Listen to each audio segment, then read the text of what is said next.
Então vamos lá. Por que MAP é importante para análise de dados? Ou seja, por que você ter um método, por que você ter um processo para fazer as coisas, ele é importante?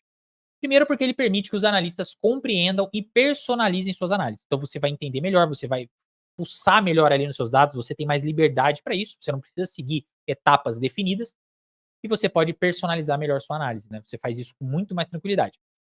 2, garante maior flexibilidade para definir objetivos e lidar com os dados. Então vamos lá, esse é o tipo de análise que eu ensino aqui. Esse é o tipo de análise que vai destacar você no mercado, que vai ser um diferencial. É a análise onde que eu chamo de análise ativa. Não é uma análise passiva onde alguém te pede alguma coisa. Não, nem sempre, tá? Nem sempre. Pode ser que alguém te peça alguma coisa. Mas normalmente, a análise ativa, ela trata mais em buscar oportunidade de resolver problemas ativamente. Ou seja, alguém te relata um problema, e aí você vai em busca de resolver esse problema. A pessoa não te pede. Quando eu falo que é passivo, é no sentido de você receber todas as instruções para você realizar o teu trabalho. Então, olha, Felipe, eu quero um dashboard com fundo azul, mostrando essa KPI. Isso nem é análise de dados, né? Isso não é análise de dados, isso é fazer dashboard, como o próprio nome diz, fazer dashboard, não tem nada a ver com análise de dados, mas isso aí seria o que eu chamo de análise passiva. Alguém te dá um comando específico e você vai lá e executa.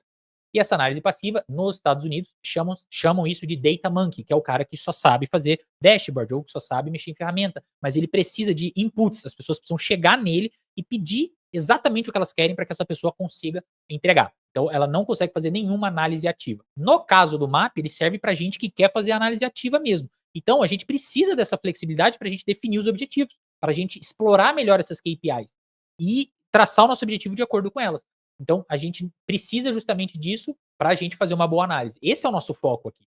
Nosso foco é fazer a análise da melhor forma possível e gerar resultados com isso. E aí, o terceiro ponto é que ele facilita a exploração e compreensão profunda dos dados. Claro, você não tem que seguir exatamente uma cartilha, você está livre ali para explorar o máximo possível esses dados. E aí, por fim, ele permite identificar peculiaridades que podem ser perdidas sem um processo. E essa parte aqui eu quero chamar a atenção, tá? Quando a gente não tem um processo, quando a gente não segue necessariamente os mesmos passos, ou pelo menos uma estrutura em uma análise de dados, quando a gente vai fazendo análise de qualquer jeito, essa análise eu faço assim, a outra eu faço assado e tudo mais, a gente acaba deixando passar muita coisa importante. Vocês sabem que o foco de um analista de dados e o foco nosso aqui é justamente fazer análises, análises com estatística, com rigor estatístico, com ciência mesmo, fazer um negócio muito mais profundo e sofisticado. E para a gente conseguir fazer isso, a gente precisa de um processo. Porque como vocês já me ouviram falar aqui em outras lives, poxa, para você rodar um teste T, você precisa seguir alguns pressupostos, então você precisa ter a etapa que você analisa bem os dados, você precisa ter isso documentado para você recorrer aquilo quando for preciso. Então a gente não pode deixar passar nada. Quando a gente tem isso, um método para seguir, isso evita que a gente acabe errando a nossa própria análise e deixando passar insights, informações importantes. Seja para que a gente escolha o nosso teste estatístico para usar, ou seja, quando a gente for questionado sobre alguma coisa que a gente fez ou deveria ter feito na nossa análise por um gestor, por um cliente. Então, tem que ter tudo isso, para você não deixar passar boas ideias, boas recomendações, para você não deixar, não ficar sem resposta quando alguém te fizer alguma pergunta dessa e para você ser rigoroso em cada etapa para você, por exemplo, usar um teste estatístico. Então, várias razões que é importante a gente ter o MAP. E não é só. Aqui eu estou citando o MAP, porque o MAP é um método de análise e projetos estruturado. Isso significa que é algo, poxa, testado na prática, que eu utilizo, que hoje já faz parte da minha cabeça, então hoje eu já nem preciso mais olhar essas etapas, mas isso já tornou algo natural para mim. E é algo estruturado que me permite entregar as análises que eu entrego. Sem o MAP, ou seja, não tenho um método bom, um método estruturadinho, certinho para fazer as minhas análises e projetos, porque são coisas diferentes, tá? O que acontece é que você tem perda de insights, então há uma maior chance de perder insights importantes devido à falta de organização. Análises inconsistentes pode levar a análises desorganizadas e inconsistentes. Inconsistentes por quê? Porque às vezes você vai estar, sei lá, usando um teste Q quadrado quando ali possivelmente você podia usar um teste T, que é um teste mais robusto, um teste melhor. Ou às vezes você vai usar uma regressão linear para dados não lineares, e aí está errado. Tudo aquilo que você conseguir na tua análise vai estar errado, não seguir os pressupostos. Então você pode fazer análises erradas, inconsistentes, análises mais fracas, vamos dizer assim, com menos rigor do que poderia ter, análises inconsistentes, e isso é o que mais acontece, tá? Acontece por duas razões: não ter organização e não saber a parte técnica, a fazer mesmo as análises estatísticas corretas, quais são os pressupostos, como fazer. Acontece por essas duas coisas, mas acontece muito por desorganização. Isso é fato, tá? Isso é fato. E a terceira coisa aqui é que dificulta a apresentação e documentação do que foi feito.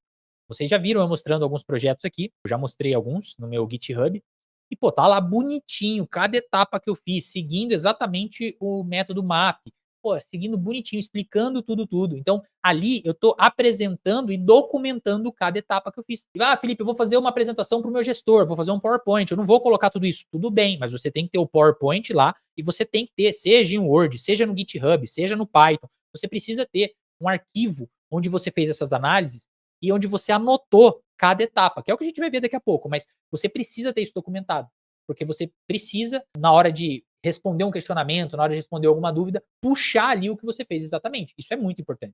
Isso dá credibilidade para você e garante que você não erre, porque você já vai estar lá, às vezes mais nervoso, um pouco preocupado com a apresentação em si, e poxa, nessas horas é que o branco vem. Às vezes você esquece até o teu nome, né? Às vezes você vai fazer. Quem nunca fez uma apresentação numa faculdade ou na escola? Porra, você sabe a matéria, você sabia o que ia falar e deu branco. Imagina se alguém te pergunta algo muito técnico e você não sabe responder ali no meio da reunião, ou seja, você ainda tem metade da apresentação para fazer. E o cara já te interrompeu e fez uma pergunta no meio. Isso acabou com a tua confiança pro resto. E acabou com a tua credibilidade na apresentação. Isso conta muito.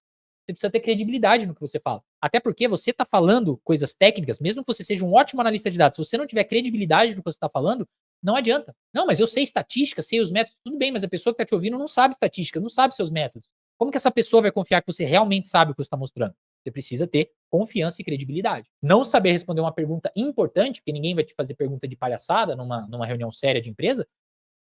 Se você não sabe responder essa pergunta, fica complicado e isso pode afetar todo o resto da sua apresentação do seu projeto. E aí, por fim, que você já entendeu